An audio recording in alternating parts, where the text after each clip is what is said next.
want to learn how to make giant 18-inch amazing New York style pizza pies with a crispy bottom, super paper thin, the toppings don't slide off, the kind of thin pizza you can fold and just shove down your gullet? We're gonna make those pizzas from scratch using basic ingredients. We're gonna whip up our dough. I'll show you all how to form it and stretch it out to a perfect 18 inches. We're even gonna whip up a homemade sauce and spread just enough on there. Show you a couple different types of cheese blends so that way you can whip up the pizza of your dreams at home.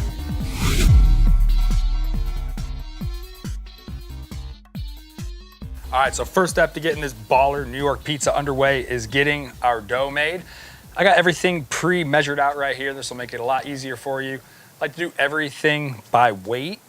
Makes the recipe a lot better because it goes off ratio. So all this weight is a ratio of each other. And we are going for a 64% moisture content on this dough.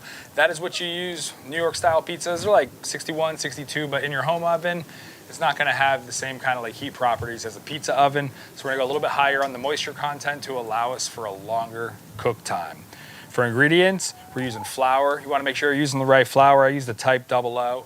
You could use all purpose. Bread flour would be better if you can't find the type O, but that's what I like using. I got a video about picking up this stuff for real cheap at the restaurant supply store. Be sure to check that out. Got our water, then we got our yeast. Y'all wanna make sure you get the right stuff. Get the rapid rise yeast, not the activated yeast. It just eliminates a step and it'll guarantee, especially for beginners, that their dough is gonna turn out right. We got a little bit of sugar and some salt. Let's go ahead and start making the dough. Mixing in a KitchenAid 6-quart, 590 watts. It's been pretty good to me. My previous one, I burnt the gears and the motor out, so when you are mixing this stuff, just be careful not to burn out your mixer. If it ends up getting a little hot, just give it a break. Start by adding the water. We have 429 grams of water, and next is gonna go in our sugar, about 9 grams, a little under what a teaspoon would be, and we're gonna do the whole pack of yeast. This recipe is gonna be enough to make 2 555 gram dough balls. Total weight, about 1,100 grams. That's gonna make 2 18-inch New York style pies. I like them big. For some reason, they just taste better. Make some jokes about that in the comments. We're gonna go ahead and put this on. Get it mixing at like medium speed. Just let that sugar and yeast dissolve together.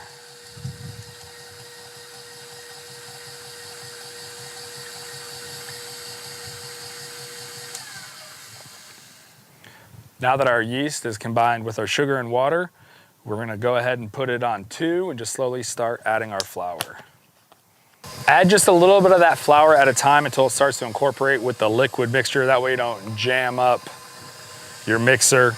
I did sift this flour. It's not necessary, but I buy it in bulk, so I just wanna make sure there's no lumps or anything in there. But like I said, it's not necessary. Once our dough starts to look like this, we can go ahead and start adding in the rest.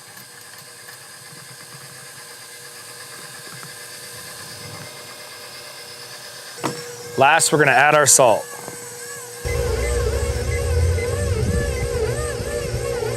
I like to use one of these little Presto, really basic kitchen bacon timers. My mom used to always use one of these. They're just super simple. You don't have to worry about pulling your phone out and Face ID, opening it to see how much longer you have on your dough. Super easy to set. Link in the description below.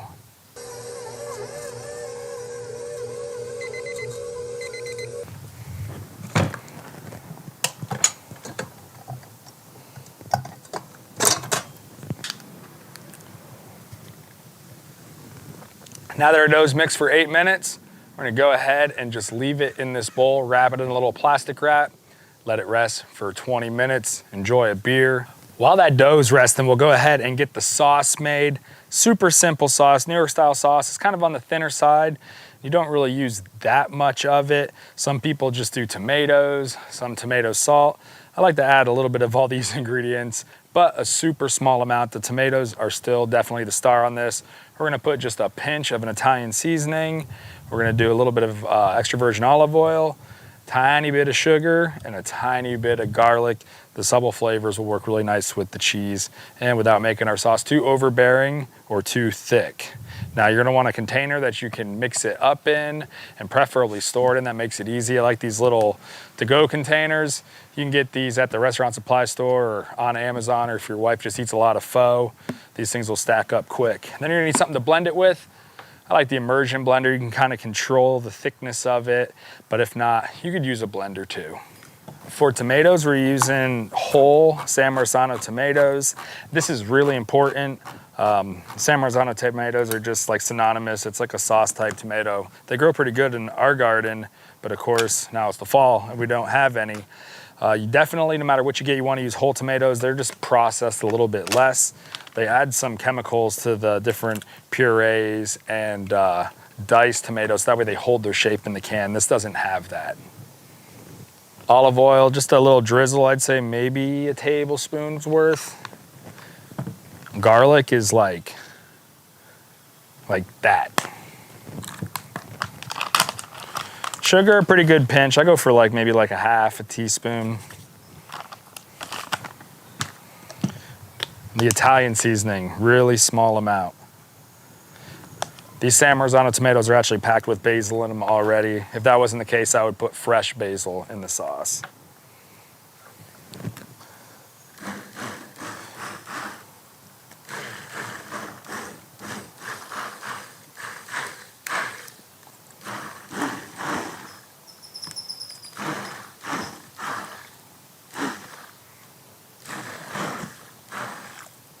All right, now you don't have to blend the bejesus out of this stuff, just so those whole tomatoes are for the most part broken down, because it is packed in like a thicker tomato juice, so you don't got to turn it into a puree. If you notice, I didn't add any salt to my sauce. I kind of like it a little bit on the sweeter side for the sauce, and the cheeses I use are a little bit stronger, so they kind of get that salt out there, and also all the pepperonis I like putting on my pizza, but add salt if you like it. It's been 20 minutes, so now we're gonna take our dough and halve it. Dough blade makes this really easy. I'm gonna flour the surface. Surface can really be anything. I got one of these old school kind of fast food service trays. You can pick these up, like I've been saying, restaurant supply store or Amazon. I'll put links in the description below to pretty much most of the things that you're seeing here. So if you're new or wanna level up your pizza game, you can get the stuff you need, and I'm all about doing it on a budget, so ain't none of this stuff fancy. Dough's nice and smooth. Just halve it with the dough blade. And now we're just gonna kind of knead it, knead the air out of it, and work it into a ball. Flour it as much as you need to keep it from being sticky. When you're doing this, those glutens are forming and you can feel the dough getting easier to work, but also a lot stronger.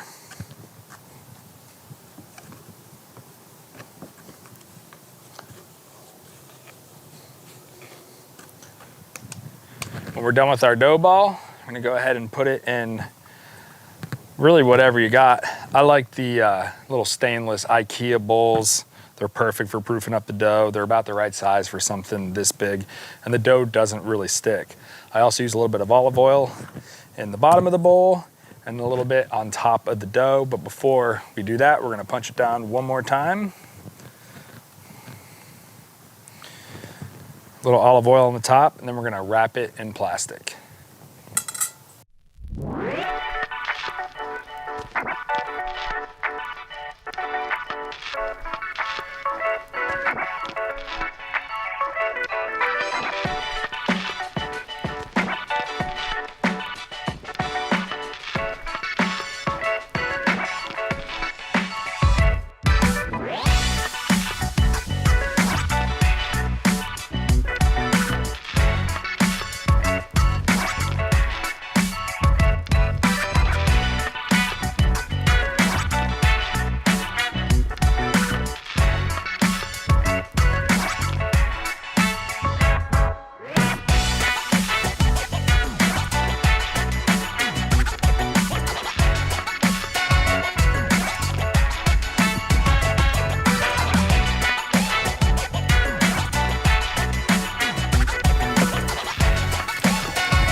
Now that our dough balls are wrapped, we're gonna let them sit on the counter for 2 hours and then in the fridge for a minimum of 5, but up to 24. Let's talk oven setup. We're gonna have our middle rack with a pizza stone on it, the other rack in the very top position. Preheat that oven to anywhere between 475 and 525, depending on how hot your unit gets. We're at 525. We got a big old bowl of flour there. That's why I like to buy my stuff in the bulk. That way you can just cash it out to the game. Go ahead and put that dough in there. At this point, we're just trying to get it into a general sort of disc shape, pushing down on it, getting some of those little air bubbles to lay out flat, and packing it with as much flour as we can. That's gonna make it not stick to the counter or our hands, and it's gonna make it very easy to work. First part to making a good pizza is getting that crust well defined. And we're gonna do that by pushing with the tips of our fingers. And on the back side of that, we're gonna have our other hand kind of making a curb on this pizza. You wanna push enough to kind of crimp off that little end piece so it will puff up in the oven and be a nice crust. This is a high moisture content dough made with some real high protein flour. So it's gonna be very workable. Y'all didn't make no shit dough. Next step is gonna be pushing out the little bubbles, pushing them down and sort of outwards with the tips of our fingers like this. During this step, we wanna be moving that material outward, but pay attention not to put too much force or really any at all in the center of the pizza. You just wanna keep pushing out like this. Once we get that side all punched up, we're gonna do the same thing on the other side. A little bit more flour on there and just working all that material out. Majority of the pressure on our fingers is gonna be in that outer half of the pizza, not the inner half portion, if you know what I'm saying there. So now we got our disc formed. It's probably about 11 inches now, and this step's gonna blow your mind. So now we're gonna pick it up, rest it on our fist or on our knuckles, and just turn it like this. And each time we grab it, widen our grip just slightly. See, I'm rolling it on my knuckles, that way I can evenly distribute the weight of the dough. Now we throw it on the table and we got a perfect 18 inches. And this is another reason why we like to make our dough from scratch, because we have the perfect size ball to do this. So make sure y'all are picking up a food scale so you get these ingredients measured out right. Now onto the pizza screen. You could use a peel, but I kind of make this video for people that either are new to this or don't really feel like fiddling around with a peel. And you're gonna kind of see in the technique here how we still end up with a crispy result. Also, that screen's gonna let you get another inch out of it if you're not quite good at stretching that pizza out. Now that sauce recipe we made the other day, I let it sit in the fridge overnight. Same thing with the pizza dough. The sauce kind of mellows out. It's not quite as acidic overnight. That one batch of sauce is gonna make both of these pizzas. So quite a bit of sauce on the pizza, but you don't wanna put too much, about half of that. 4 cheese blend, that's always my base cheese right there. That's Mando. It's gonna give it a lot of flavor, but you don't wanna overdo it because it will get too greasy. Then the low moisture whole milk mozzarella. Real good melting cheese. Not quite as flavorful as those others, but that's why we mix them. It's gonna melt down since it's low moisture. It's not gonna get all watery. Since it's whole milk, it is gonna have a real nice creamy consistency to it.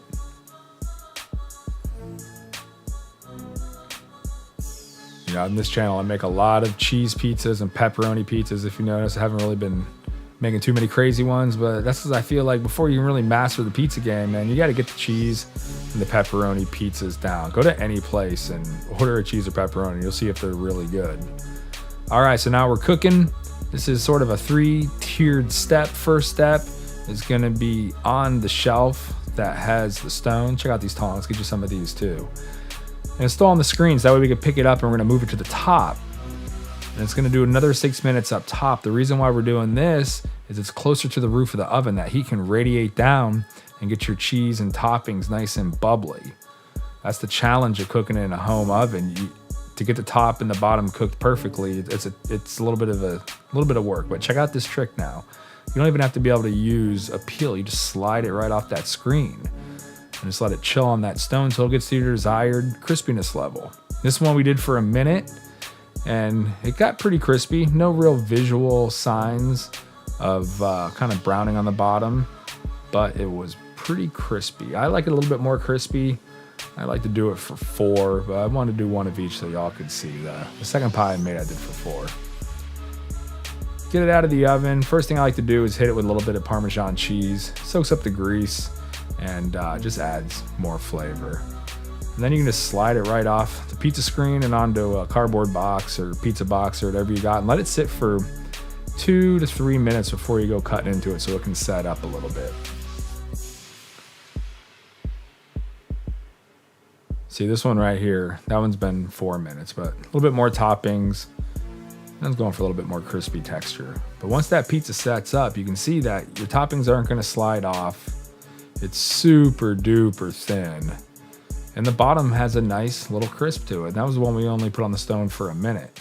But it's still soft enough to where you can fold it, shove it down that gullet. Damn, that's some good pizza. Thanks a lot, guys, for coming by and checking out this recipe. Learning how to make some kick-ass New York style pizzas in your home oven. I got the recipe up right here. If y'all are new, please subscribe, hit that notification bell. I notice a lot of people that watch my videos aren't subscribed, so that would just really help me out if y'all could do that. Also, if you got any questions, let me know down in the comments. I'm pretty responsive. Or if you got any suggestions for some stuff you'd like to see, let me know. Until next time, peace.